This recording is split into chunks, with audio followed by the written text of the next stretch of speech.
করা হয়েছে। আপনারা দেখছেন যে পুলিশ ধাওয়া করেছে, এই মুহূর্তে পুলিশ আপনারা দেখছেন যে পুলিশ লাঠি পেটা শুরু করেছে। এবং একটা পর্যায়ে আপনারা দেখছেন শিক্ষার্থীরাও শাহবাগের দিকে দৌড়ে যাচ্ছে। আর পুলিশের অবস্থান থেকে শিক্ষার্থীদের ছত্রভঙ্গ করে দেওয়ার চেষ্টা চালিয়ে যাওয়া হচ্ছে। আপনারা দেখছেন যে শিক্ষার্থীরাও স্থির হয়ে দাঁড়িয়ে প্রোটেক্ট করার চেষ্টা প্রতিহত করার চেষ্টা চালিয়ে উভয় পক্ষের মধ্যে একটি ধাওয়া পাল্টা দেওয়া এবং ধাক্কা ধাক্কি লাঠিপেটা লাঠিচার্জ এই ধরনের পরিবেশ কিন্তু দেখা যাচ্ছে। আপনারা দেখছেন যে এবার পুলিশ আবার পিছু হচ্ছে, সেই সাথে শিক্ষার্থীরা আবার সামনে এগিয়ে আসছে। এই ধরনের পরিবেশ কিন্তু প্রায় 1 ঘন্টা 20 মিনিট যাবৎ কিন্তু এই ধরনের পরিবেশে কিন্তু হচ্ছে। শিক্ষার্থীদের কিন্তু সরকারের পক্ষ থেকে আহ্বান করা হয়েছে যে তাদের যে 3টি দাবি, সেই দাবির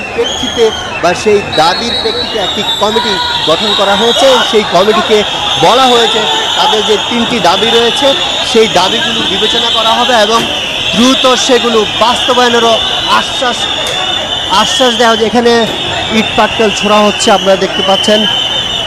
আমার সহকর্মী টুটুলকে বলবো আপনি একটু সাবধানে থাকবেন। আর সেই সাথে হচ্ছে এখানে মূলত একটি ঝুঁকিপূর্ণ পরিবেশ বিরাজ করছে। আপনারা দেখতে পাচ্ছেন যে শিক্ষার্থীদের দিক থেকে আবার পুলিশ ধাওয়া করেছে, শাহবাগের দিকে পুলিশ তেড়ে যাচ্ছে। সেই সাথে হচ্ছে শিক্ষার্থীরাও শাহবাগের দিকে যাচ্ছে। আমরা দেখতে পাচ্ছি যে উভয় পক্ষের মধ্যে হচ্ছে ধাওয়া পাল্টা দেওয়ার ঘটনা আমরা দেখতে পাচ্ছি। সেই সাথে আপনারা দেখছেন যে শিক্ষার্থীদের ধাওয়া করে এখান থেকে সরিয়ে দেওয়ার চেষ্টা চালিয়ে যাচ্ছে পুলিশ। আবার এইরকম যে ধাওয়া পাল্টা দেওয়ার ঘটনা প্রায় 1 ঘন্টা 30 মিনিট যাবৎ কিন্তু এই ধরনের পরিবেশ আমরা দেখতে পাচ্ছি। সেই সাথে হচ্ছে সরকারের পক্ষ থেকে আপনারা দেখছেন যে একটি সাউন্ড গ্রেনেড মারা হয়েছে। আপনারা দেখতে পাচ্ছেন একটি সাউন্ড গ্রেনেড মারা হয়েছে। সেই সাথে মারবেন না কিছু।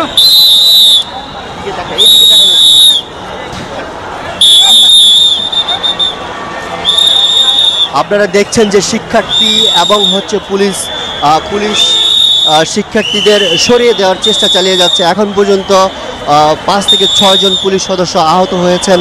সেই সাথে শিক্ষার্থীদের 7-8 জন আহত হওয়ার ঘটনা আমরা দেখেছি। তো উভয় পক্ষকে আমরা দেখতে পাচ্ছি যে একটি উত্তপ্ত পরিবেশ। আর সরকারের পক্ষ থেকে হচ্ছে আহ্বান করা হয়েছে যে এই যে শিক্ষার্থীদের যে 3টি দাবি, তাদের যেই দাবিগুলো রয়েছে সেই দাবিগুলো দ্রুত কিভাবে বাস্তবায়ন করা যায় বা কিভাবে বিবেচনা করা যায় আর কিভাবে সমাধান করলে সবার জন্যই ভালো একটি সিদ্ধান্ত হবে, এই ধরনের। ও মাই গড, ওয়ালটন এখন দেশের সীমানা পেরিয়ে পৌঁছে গিয়েছে 50টিরও বেশি দেশে। ওয়ালটন, ঘরে ঘরে বিশ্বজুড়ে। আপনারা দেখছেন যে আরও একটি সাউন্ড গ্রেনেড নিক্ষেপ করা হয়েছে। সেই সাথে আমরা এখন শাহবাগের যেই মেট্রো রেল যেই স্টেশন রয়েছে সেই স্টেশনের নিচে আমরা রয়েছি।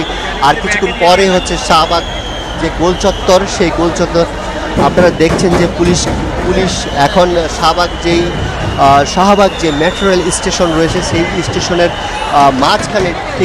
মাঝখানে হচ্ছে পুলিশ অবস্থান করছে। পুলিশকে আপনারা দেখছেন যে একজন পুলিশ সদস্যকে আহত অবস্থায় নিয়ে যাওয়া হয়েছে। এরকম কিন্তু প্রায় এখন পর্যন্ত 6-7 জন পুলিশ সদস্য কিন্তু গুরুতর আহত হয়েছেন।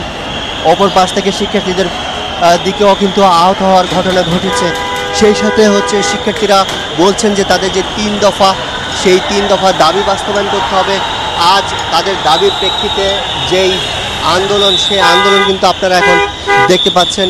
সেই সাথে শিক্ষার্থীরা বলছেন যে এই ধরনের যেই 3টি দফা দাবি রয়েছে তারা অতীত বিভিন্ন বিক্ষোভ, বিভিন্ন অবস্থান কর্মসূচি, মানববন্ধন করেছে, কিন্তু তারা কোনোভাবেই হচ্ছে আমরা দেখতে পাচ্ছি যে একজন শিক্ষার্থী হচ্ছে আহত হয়েছেন।